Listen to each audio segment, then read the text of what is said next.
Always said I wanted to be happy, but I only made decisions that left me hurt. And always said I want to find peace, but I always made decisions that left me in pain. And eventually, the pain turned to shame, the anger turned to regret, and my brain became miserable. And at some point I realized that I can't blame anyone else, because deep down I knew I was sabotaging myself. But my life changed when I realized life is just a giant math equation. Your life today is nothing but a result of the decisions you made yesterday. Your life is decision plus decision equals outcome. Every choice you make will either add value to who you are or remove value to who you are. You are the creator of your elevator. And right now in your life, if you feel like you're in a hole, you have two choices. You can become a part of the dirt and stay there, or you can become a flower and grow out of it.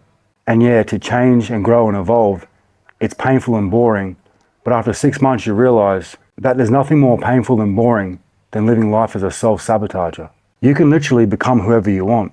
All you have to do is start making the decisions of the person you want to become. A lack of confidence can just come from a lack of knowledge. If we feel like we don't know nothing, then it's pretty obvious why we will feel like nothing. But we live in a time now where knowing nothing is a choice. If you want to learn a skill or a talent, you can just pick up your phone and find out how. If you want to learn to speak another language, you can pick up your phone and find out how. If you want to learn to speak better, you can pick up your phone and find out how. If you want to learn anything and everything, you can just pick up your phone and find out how. In 1925, if you didn't have the money for an expensive education, you would be ignorant. In 2025, being ignorant is a choice. We have an unlimited amount of knowledge to learn, overcome, and become whatever we want. But the problem is, most people see the internet as entertainment and not education. But when we're being entertained, we're sitting still. When we be educated, we're moving forward. We have more food, entertainment, and freedom than ever. Yet first world countries have the highest rate of mental illness. That's because we live in the most comfortable and convenient era in human history. And that's the problem. Because comfort creates laziness and convenience kills character. Without effort, we have no value. Without value, we have no appreciation. Without no appreciation, what do we have? Entitlement. As human beings, we didn't evolve because life was easy. We evolved because life was a struggle. And that challenge and struggle of survival is what led to the 3 traits of evolution: creativity, discipline, and mental toughness. If you didn't have those 3 traits 100 years ago, you would not survive. But now, you can be a lazy sloth that never leaves the comfort zone, and you can still eat at night. And that's why people are empty, and that's why people feel sad, because they're not hunting for their happiness. They don't have a purpose or even chase a purpose because the convenience and pleasure of today has made them lazy and ungrateful. People always give me that bullshit excuse: I don't have talent.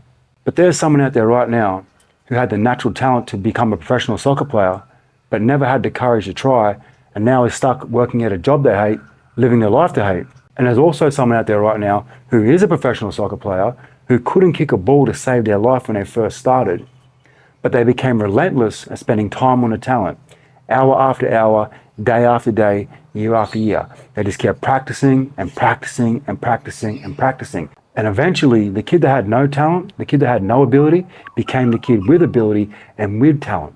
Talent is not something that's given. Talent is something that's earned. If you become relentless at spending time on a talent or a certain skill, eventually you have to at least become good at it. The truth is, we all have talent, but most people never dig to discover it. A nice person is kind to people because they enjoy seeing other people smile. A people pleaser is kind to people because they fear being rejected. They tell people what they want to hear, not what they actually believe. And over time, that turns to internal shame and creates personal pain because they're sacrificing authenticity for acceptance. Now, that craving for acceptance is driven by the fear of being an outsider or unloved, which means your self-worth is tied to belonging and being wanted by others. And it's caused by verbal abuse and parental neglect during childhood. Basically, you don't say no, so you don't have to relive the pain from the past.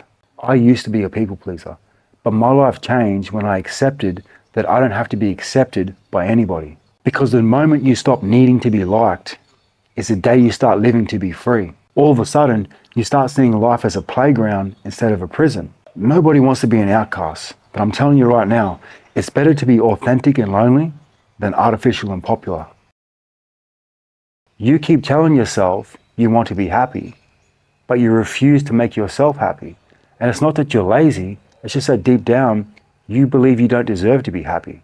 And if that wasn't true, why do you only make decisions that hurt you? And if you loved and cared for yourself, then why do you constantly disrespect yourself? How we treat ourselves creates the belief we have about ourselves. If all I do is eat garbage, never leave the comfort zone, drink alcohol and take drugs, then what am I telling myself? I'm telling myself I don't deserve to be happy. That's why most people die on the inside before they die on the outside. Because through relentless self-sabotage, they create the identity of someone that doesn't believe they deserve to be happy. Here's the good part. In 6 months, your mind, body, and bank account can go from hell to heaven just by changing how you treat yourself. Get a pen, write this down. Start sleeping for more than 7 hours. Drink more water than sugary liquids. Educate yourself more than you watch entertainment. Exercise more than you use addictions. And start eating healthy more than you start eating unhealthy. If you start treating yourself with respect, you will change your internal belief system. You will go from someone who feels unworthy, unconfident, and feels like shit to someone who feels worthy, confident, and believes they deserve to be happy. And in life, you will not get what you want, you will not get what you need, you will get what you believe you deserve. We keep telling ourselves we want happiness and freedom, but somehow always end up in the chains of depression. And deep down we know the unhealthy lifestyle we live is the cause of that. But because our life lacks meaning, we use artificial happiness to create a feeling. So we eat and drink the pain away, hoping for a better day. But that hope is the reason why you'll always be unhealthy and unhappy. Because when you say, I hope, it means you're waiting for someone or something else to make it happen. But when you say, I expect, you take control and you make it happen. Example, people who hope to become a millionaire will rely on lotto to become a millionaire. But people who expect to become a millionaire will create an idea or a business to make them a millionaire. If you truly want to be happy, if you truly want success, if you want to achieve things and do great things with your life, then stop hoping and start expecting.